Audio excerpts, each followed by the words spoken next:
नमस्कार दोस्तों, आप सभी का मेरी YouTube चैनल मायरा बॉयज़ में हार्दिक स्वागत है। आज की इस वीडियो में हम आपको जगन्नाथ जी की कथा सुनाएंगे।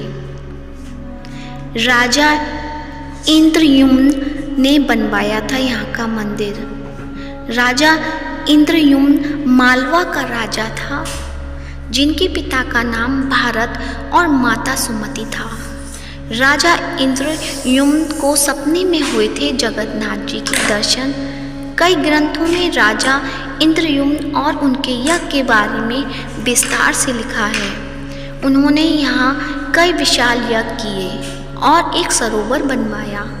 एक रात भगवान विष्णु ने उनको सपने में दर्शन दिए और कहा, नीलांचल पर्वत की एक गुफा में मेरी एक मूर्ति है, उसे नील माधव कहते हैं। तुम एक मंदिर बनवाकर उसमें मेरी यह मूर्ति स्थापित कर दो। राजा ने अपने सेवकों को नीलांचल पर्वत की खोज में भेजा।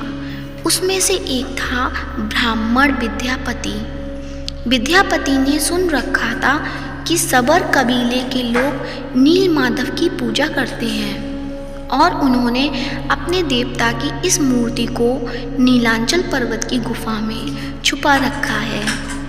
वह यह भी जानता था कि सवर कबीले का मुखिया विश्ववसु नील माधव का उपासक है और उसी ने मूर्ति को गुफा में छिपा रखा है। चतुर विद्यापति ने मुखिया की बेटी से विवाह कर लिया। आखिर में वह अपनी पत्नी के जरिए नील माधव की गुफा तक पहुंचने में सफल हो गया। उसने मूर्ति चुरा ली और राजा को लाकर दे दी। विश्ववसु अपने आराध्य देव की मूर्ति चोरी होने से बहुत दुखी हुआ। अपने भक्त के दुख से भगवान भी दुखी हो गए। भगवान गुफा में लौट गए, लेकिन साथ ही राजा इंद्रद्युम्न से वादा किया कि वो एक दिन उनके पास जरूर लौटेंगे, बशर्ते कि वो एक दिन उनके लिए विशाल मंदिर बनवा दे।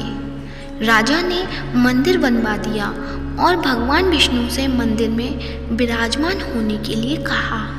भगवान ने कहा कि तुम मेरी मूर्ति बनाने के लिए समुद्र में तैर रहा पेड़ का बड़ा टुकड़ा उठा लाओ, जो द्वारिका से समुद्र में तैरकर पुरी आ रहा है।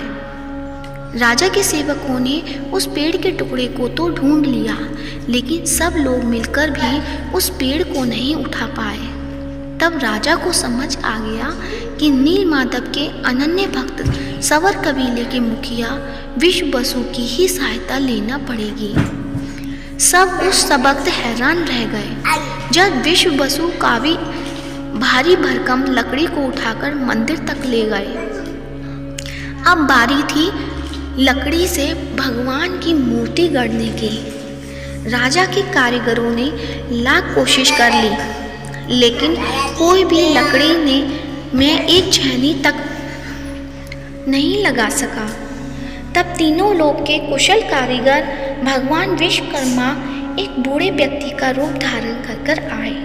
उन्होंने राजा को कहा कि वे नील माधव की मूर्ति बना सकते हैं, लेकिन साथ ही उन्होंने अपनी शर्त भी रखी कि वे 21 दिन में मूर्ति बनाएंगे और अकेले में बनाएंगे।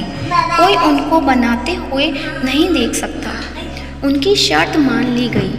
लोगों को आरी, छेनी, हथौड़ी की आवाज़ें आती रहीं। राजा इंद्रद्युम्न की रानी गुंडीचा अपने को रोक नहीं पाई। वह दरवाजे के पास गई तो उसे कोई आवाज़ सुनाई नहीं दी। वह घबरा गई।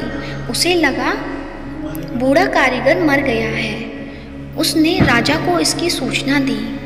अंदर से कोई आवाज़ सुनाई नहीं दे रही थी, तो राजा को भी ऐसा लगा। सभी शर्तों और चेतावनियों को दरकिनार करते हुए राजा ने कमरे का दरवाज़ा खोलने का आदेश दिया।